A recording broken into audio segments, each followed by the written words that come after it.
और बड़ी खबर यह है कि लोकसभा चुनाव में प्रधानमंत्री नरेंद्र मोदी का तूफानी प्रचार होने वाला है। आज गुजरात में पीएम मोदी की 4 चुनावी रैली ताबड़तोड़ होने वाली है। वो 4 जगह है, आणंद, सुरेंद्रनगर, जूनागढ़ और जामनगर में, जहां पर वो चुनावी हुंकार भरेंगे। सुबह 11 बजे आणंद में होगी पीएम मोदी की रैली, तो वहीं दोपहर 1 बजे सुरेंद्रनगर, उसके बाद 3:15 पे जूनागढ़ में आपको पीएम मोदी चुनावी हुंकार भरते हुए नजर आएंगे। फिर शाम 5:15 पर जामनगर में चुनावी प्रचार करेंगे पीएम मोदी। तो आज तूफानी प्रचार में जुटे हुए हैं पीएम मोदी। आज गुजरात के दौरे पर है पीएम मोदी। चारों जगह पर बीजेपी के प्रत्याशी के समर्थन में आपको बता दें वोट की अपील की जाएगी, जन समर्थन की जाएगी, चुनावी हुंकार भरी जाएगी। तो आज चुनावी प्रचार में नजर आएंगे पीएम मोदी।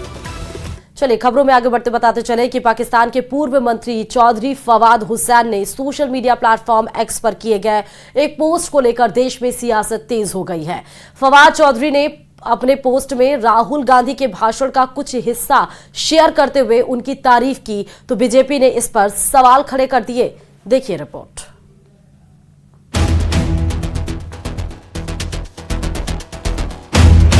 पूर्व पाकिस्तानी मंत्री चौधरी फवाद हुसैन की एक एक्स पोस्ट ने लोकसभा चुनाव के तीसरे चरण से पहले बीजेपी और कांग्रेस के बीच नया विवाद खड़ा कर दिया। पूर्व पाकिस्तानी मंत्री ने अपने पोस्ट में कांग्रेस नेता राहुल गांधी के भाषण के कुछ अंश साझा किए और लिखा, राहुल ऑन फायर। बीजेपी ने राम मंदिर का उद्घाटन किया, आपने उद्घाटन में एक गरीब व्यक्ति का चेहरा देखा? जिसके बाद पाकिस्तानी मंत्री के राहुल की तारीफ करने पर बीजेपी हमलावर हो गई। फवाद चौधरी के पोस्ट पर टिप्पणी करते हुए बीजेपी आईटी सेल के प्रमुख अमित मालवीय ने कहा कि पाकिस्तान के साथ कांग्रेस का गठबंधन इससे ज्यादा स्पष्ट नहीं हो सकता। उन्होंने कहा कि चौधरी फवाद हुसैन राहुल गांधी को बढ़ावा दे रहे हैं कि कांग्रेस पाकिस्तान में चुनाव लड़ने की प्लानिंग कर रही है। वहीं न्यूज 18 इंडिया से एक्सक्लूसिव इंटरव्यू में केंद्रीय मंत्री किरण रिजिजू ने भी पाकिस्तान में हो रही राहुल गांधी की तारीफ पर सवाल खड़े किए। उन्होंने कहा कि पाकिस्तान और चीन के नेता कांग्रेस से मिले हुए हैं। पाकिस्तान का जो नेतृत्व है, पाकिस्तान में जितना भी नेता है और चीन में है, वो कांग्रेस पार्टी से पूरा मिले हुए हैं। और आप देखिए जो यहां राहुल गांधी स्टेटमेंट जो देते हैं और चीन के प्रवक्ता और पाकिस्तान का नेता जो कहता है, पूरा सेम लाइन में ये लोग बात करते हैं। वहीं बीजेपी के राष्ट्रीय प्रवक्ता शहजाद पूनावाला ने फवाद चौधरी के राहुल गांधी की प्रशंसा करने पर प्रतिक्रिया व्यक्त की और कहा कि रिश्ता स्पष्ट है। उन्होंने ट्वीट कर लिखा, कांग्रेस का हाथ पाकिस्तान के साथ। दरअसल फवाद चौधरी ने जो वीडियो शेयर किया है उसमें राहुल गांधी राम मंदिर उद्घाटन के बारे में बोल रहे थे और पूछ रहे थे कि क्या इस अवसर पर किसी गरीब व्यक्ति को आमंत्रित किया गया था, जिसके बाद उनका ये पोस्ट तेजी से वायरल हो गया और लोकसभा चुनाव के बीच पाकिस्तान में हुई राहुल गांधी की तारीफ से भारत की सियासत गरमा गई। और वहीं अमेठी और रायबरेली लोकसभा सीट पर कांग्रेस उम्मीदवार को लेकर अभी भी सस्पेंस बना हुआ है। कल अमेठी और रायबरेली में नामांकन की आखिरी तारीख है, लेकिन अब तक कांग्रेस ने दोनों सीटों पर प्रत्याशियों के नाम का ऐलान नहीं किया है। कांग्रेस के महासचिव जयराम रमेश ने कल दावा किया था कि 24 से 30 घंटे में अमेठी और रायबरेली में प्रत्याशियों के नाम की घोषणा कर दी जाएगी, लेकिन अब तक प्रत्याशियों के नाम का ऐलान नहीं किया गया है। जयराम रमेश के मुताबिक कांग्रेस अध्यक्ष मल्लिकार्जुन खड़गे को अमेठी और रायबरेली में प्रत्याशी चयन के लिए अधिकृत किया गया है। उम्मीद ये की जा रही है कि आज दोनों सीटों पर कांग्रेस पार्टी प्रत्याशी का ऐलान कर सकती है।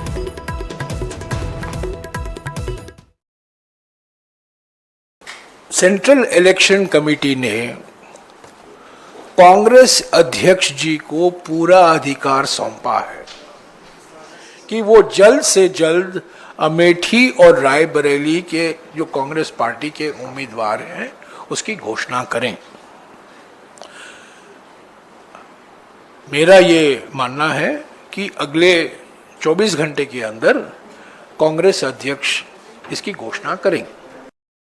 और इस बीच जयपुर से बड़ी खबर यह है कि आरसीए यानी राजस्थान क्रिकेट एसोसिएशन से जुड़े जिला संघों में खलबली मची हुई है। जी हां, आरसीए पर एडहॉक कमेटी बनने के बाद कई जिला क्रिकेट संघ निशाने पर है। सहकारिता विभाग इस बात की कार्रवाई में जुट गया है। चित्तौड़गढ़ जिला क्रिकेट को भंग करके एडहॉक कमेटी लगाई गई। इसी जिले से ताल्लुक रखते हैं सहकारिता मंत्री गौतम दत्त। चित्तौड़गढ़ पर कार्रवाई के बाद कई जिले आ सकते हैं रडार पर। तो बड़ी खबर बता रहे हैं, आरसीए से जुड़े जिला संघों में खलबली मची है। कई जगह पर अब निशाने पर है जिला क्रिकेट संघ। खबर पर संवाददाता महेश जुड़े हुए हैं। महेश, निशाने पर कई जिला क्रिकेट संघ है, क्या जानकारी देंगे? देखिए, बीते दिनों जैसे ही राजस्थान क्रिकेट संघ पर एडहॉक कमेटी लगाए जाने की बात हुई थी और उसके बाद से ही कई जिला क्रिकेट संघ पर भी जो है निशाने अब जो है वो साधे जा रहे हैं, ऐसा दिखाई दे रहा है। क्योंकि चित्तौड़गढ़ जिला संघ पर जो है एडहॉक कमेटी लगाए जाने की कार्रवाई हो चुकी है। इससे पहले आरसीए के जो सेक्रेटरी रहे थे भवानी सामोता, उनको भी सीकर जिला क्रिकेट से हटाया गया। और कई अब ऐसे जिले हैं जिन पर कि सीधे तौर पर जो है वो उनको अब कहीं न कहीं सत्ता बदलाव के बाद में ये महसूस किया जा रहा है कि उन जिलों को रडार पर लिया जा रहा है और वहां पर अब कार्रवाई की शुरुआत जो है वो की जा रही है। सहकारिता विभाग का एक बड़ा रोल जो है वो इसमें देखने को मिल रहा है, क्योंकि कहीं न कहीं जो है अगर इस जिले की बात करते हैं तो चित्तौड़ जिला क्रिकेट संघ जो है उसी से जो है सहकारिता मंत्री गौतम दत्त जो है वो उसी जिले से ताल्लुक रखते हैं।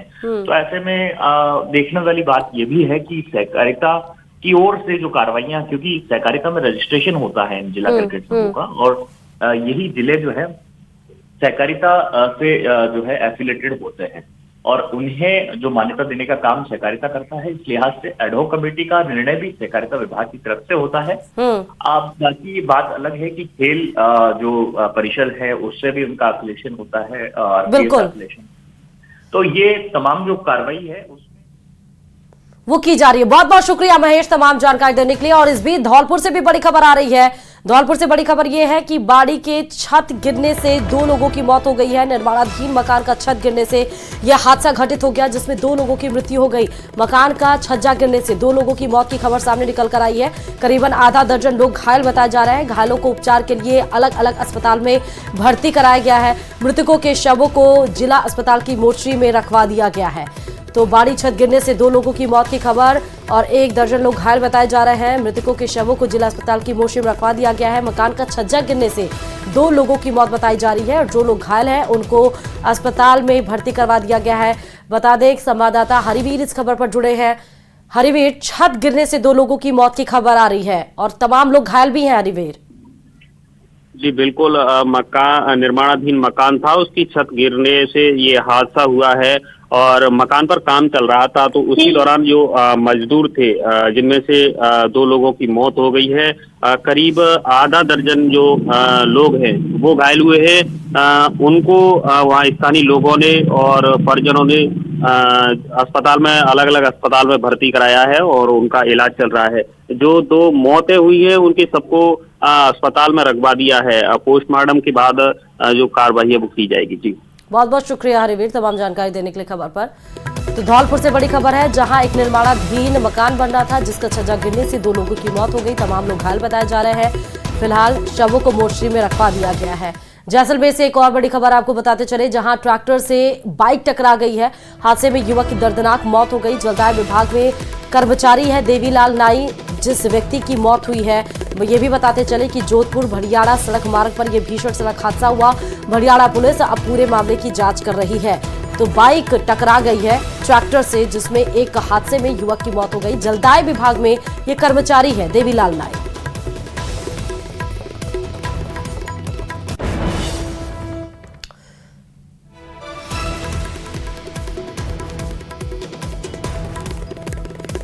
और लोकसभा चुनाव के बीच दिल्ली एनसीआर से आई एक खबर ने हड़कंप मचा दिया। खबर है कि दिल्ली नोएडा के कई स्कूलों को बम से उड़ाने की धमकी दी गई, जिसके बाद आनन फानन में सभी स्कूलों को खाली कराया गया है। देखिए रिपोर्ट।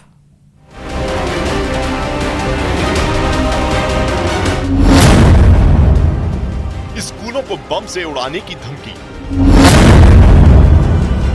ईमेल से भेजा गया धमकी भरा खत। बारूदी साजिश से एनसीआर में सनसनी। बुधवार की सुबह सुबह आई इस खबर ने पूरे देश में हड़कंप मचा दिया। एक दो नहीं कई स्कूलों को बम से उड़ाने की धमकी दी गई। Sanskriti school Chanakyapuri, DPS Dwarka, Shri Ram world school Dwarka, Sachdeva global school Dwarka, GD Goenka Sarita Vihar, Saint Thomas Chhawla, DPS Vasant Kunj, DAV Dakshin Paschim Delhi, DAV Shreshtha Vihar, DAV Vikaspuri, Mother Mary Mayur Vihar phase 1, Amity school Saket, Amity school Pushp Vihar, Spring Dales, Pusa road, DPS Noida और डीपीएस ग्रेटर नोएडा जैसे नामचीन स्कूलों को बम से उड़ाने की साजिश के ईमेल ने हर किसी की नींद उड़ा दिया।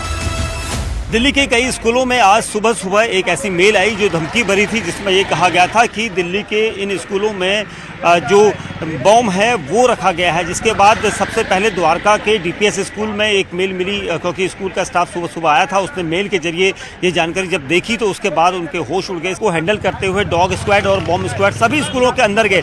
ये एक ऐसी सिचुएशन थी काफ़ी पैनिक करने वाली थी, क्योंकि स्कूलों में बच्चों की सुबह सुबह आवाजाही होती है, स्कूल खुले हुए हैं, सुबह सुबह बच्चे स्कूल पहुँचते, उसी समय ये इस तरह की जो मेल्स थी वो एक एक करके सभी स्कूलों को मिलने लगी। जानकारी के मुताबिक ये ईमेल दिल्ली इंग्लिश एकेडमी के नाम से भेजा गया है, जिसके बाद एक एक करके सारे स्कूलों को खाली कराया गया। देखिए, एक मेल के माध्यम से सूचना प्राप्त हुई थी कि डीपीएस में कोई धमकी भरा कार्य हो रहा है। उसके विषय में तत्काल सभी ऑफिसर्स मौके पर पहुंचे, जिसमें हमारी AS check team, BDDS team के साथ साथ फायर ब्रिगेड और सीनियर ऑफिसर्स मौके पे हैं। सभी जो बच्चे हैं उनको सकुशल घर भेज दिया गया है। सुबह 4:15 बजे के आसपास कई जगह सेम मेल कंटेंट सबको मेल किया गया और इसके बाद हमने immediately we swung into action और हमने सारे प्रिकॉशनरी मेजर्स लेते हुए, बच्चों की सिक्योरिटी देखते हुए सब जगह चेकिंग कराई और स्कूल एडमिनिस्ट्रेशन के साथ डिसीजन लेते हुए कई जगह को स्कूल्स को बच्चों को जो अपने वो घर भी चले गए हैं और सभी स्कूल्स में चेकिंग अभी जारी है। और ये जो मेल है इस पे इन्वेस्टिगेशन हमारी दिल्ली पुलिस की जितनी भी टेक्निकल इन्वेस्टिगेशन विंग्स हैं सारी कर रही है। धमकी भरे इस ईमेल के बाद एक तरफ स्कूलों को आनन फानन में खाली कराया गया तो दूसरी तरफ उन बच्चों के परिजनों की फिक्र बढ़ गई जिन्हें सुबह सुबह परिवार वालों ने स्कूल भेजा था। देखिए, मेल आई थी कि भाई कुछ बॉम्ब है कहीं कहीं जगह पे, पर देखिए बच्चे हैं हमारे पास तो हम कोई चांसेस नहीं ले सकते। हमने चेयरमैन से भी बात किया और सारे सीनियर ऑफिसर्स से पुलिस की बात किया, उनका सपोर्ट मांगा और साइमल्टेनियसली हमने बच्चों को ओपन एरिया में निकाला क्लासरूम से और पेरेंट्स को मैसेज किया, बसेस को दोबारा से लाइन अप किया और बच्चों को भेज दिया है। इस बेहद सनसनीखेज मामले में साइबर सेल अपनी जांच को आगे बढ़ा रही है। ईमेल और आईपी एड्रेस के जरिए आरोपियों की गर्दन तक पहुंचने की कोशिश की जा रही है।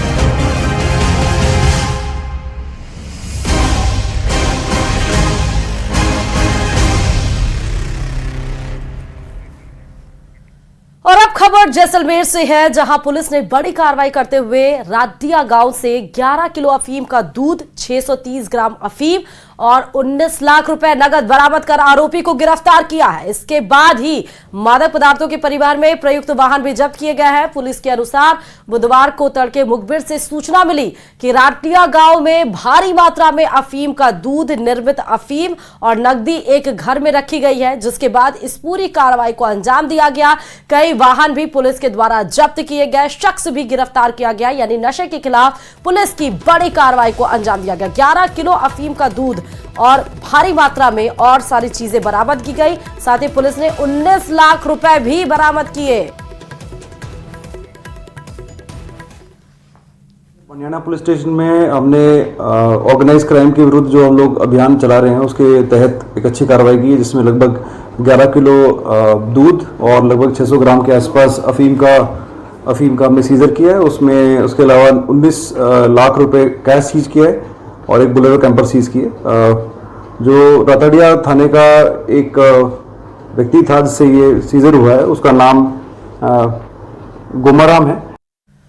और चलिए खबरों में आगे बढ़ते बताते चले कि सलमान खान फायरिंग केस में शामिल अनुज थापन ने क्राइम ब्रांच की कस्टडी में फांसी लगाकर अपनी जान दे दी। 25 अप्रैल को सलमान के घर फायरिंग केस में बंदूक सप्लाई करने के आरोप में उसकी गिरफ्तारी हुई थी। देखिए रिपोर्ट।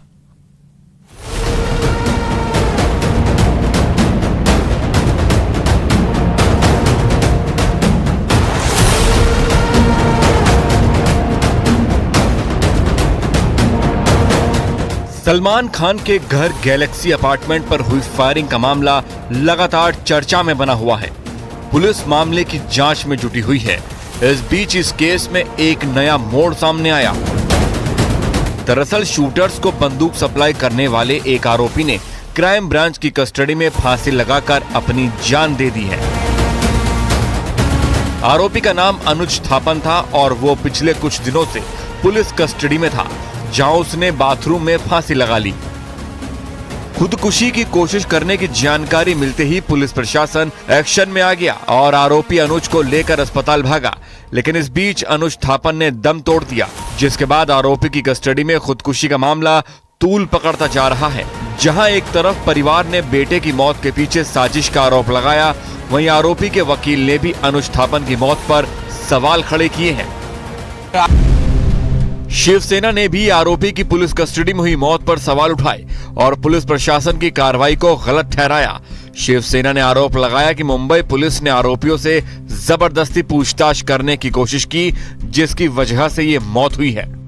आरोपी को भी मुंबई पुलिस या पूरा प्रशासन मिलकर बचा नहीं पा रहा, सुरक्षा नहीं दे पा रहा, तो ये कमाल की लापरवाही है। मतलब हम समझ नहीं पा रहे। अगर हम एज ए विपक्ष इनसे सवाल पूछे तो ये कहते हैं कि विपक्ष हर बात में राजनीति करता है। क्यों न कहें, आज अगर कोई आरोपी इतनी मुश्किल से पकड़ा गया है, आपकी कस्टडी में है, उसको आप जिंदा नहीं रख पा रहे, वो आत्महत्या कर ले रहा है, आप दौड़ भाग करके उसके अस्पताल ले जा रहे हैं, वहां वो मृत हो जा रहा है। इसकी कोई जांच होगी? ये बहुत गंभीर मामला है। वहीं सुप्रिया सुले ने आरोपी की मौत पर बीजेपी सरकार को घेरा।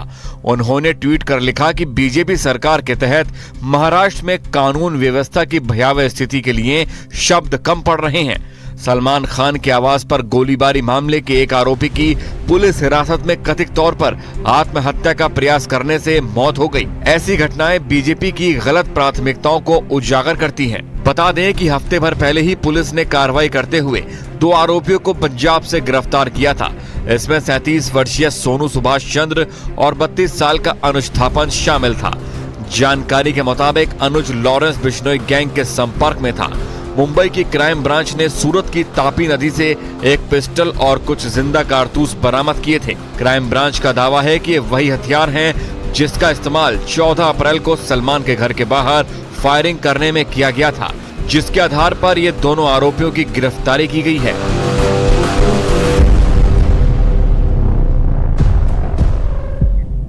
और अब बात सीकर की कर लेते हैं। सीकर के धोत थाना इलाके में रिकवरी एजेंट से परेशान होकर महिला ने आत्महत्या कर ली, जिसके बाद मामले में महिला के परिजनों ने शव उठाने से इनकार कर थाने के बाहर धरना शुरू कर दिया। परिजनों का यह कहना है कि जब तक पुलिस प्रताड़ित करने वाले रिकवरी एजेंट को गिरफ्तार नहीं करेगी, तब तक महिला का अंतिम संस्कार नहीं किया जाएगा। परिजनों के मुताबिक रिकवरी एजेंट बार बार महिला से पैसे मांगने के लिए घर आता रहा, जिससे परेशान होकर महिला ने आत्महत्या कर ली। वहीं मामले में एक सीसीटीवी फुटेज भी सामने आया है, जिसमें महिला कुएं की तरफ जाते हुए दिखाई दे रही है। और बड़ी खबर इस बीच में है, कर्नाटक की कांग्रेस सरकार में मंत्री आरबी तिम्मापुर का जो विवादास्पद बयान है वो अब सामने आ गया है। जी हां, तिम्मापुर ने रेप के आरोपी प्रज्वल रेवन्ना की तुलना भगवान कृष्ण से की है, जिसके बाद सियासी बवाल शुरू हो गया है। बीजेपी आरबी तिम्मापुर के इस बयान की निंदा कर रही है, साथ ही उनके खिलाफ कानूनी कार्रवाई की मांग भी की जा रही है। सबसे पहले आपको वो बयान सुनवाते हैं जिसके बाद सियासी बवाल शुरू हुआ है। पेंड्राइव ಬಗ್ಗೆ ಪಾಟೀಲ್ ಹೇಳ್ಯಾರಲ್ಲ, ಇದರಂತಹ ಕೆಟ್ಟ ವಿಚಾರ ನಾವು ಯಾವತ್ತೂ ದೇಶದಲ್ಲಿ ನೋಡಿಲ್ಲ. ಇದೆಲ್ಲೋ ಒಂದು ಕರೆ ಗಿನ್ನಿಸ್ ದಾಖಲೆ ಆಗ್ತೈತೇನೋ ಅಂತಕ್ಕಂಥ ಭಾವನೆ ನನಗೆ. ಎಲ್ಲಿ ಶ್ರೀಕೃಷ್ಣ ಪರಮಾತ್ಮ ಭಕ್ತಿ ಭಾವದಿಂದ ಹೆಣ್ಮಕ್ಳಿದ್ರು ಅಂದಿದೆ. और तमाम खबरों के साथ महारो राजस्थान में फिलहाल अब एक लेता है और खबरों के लिए देखते रहिए न्यूज़ 18 राजस्थान। है।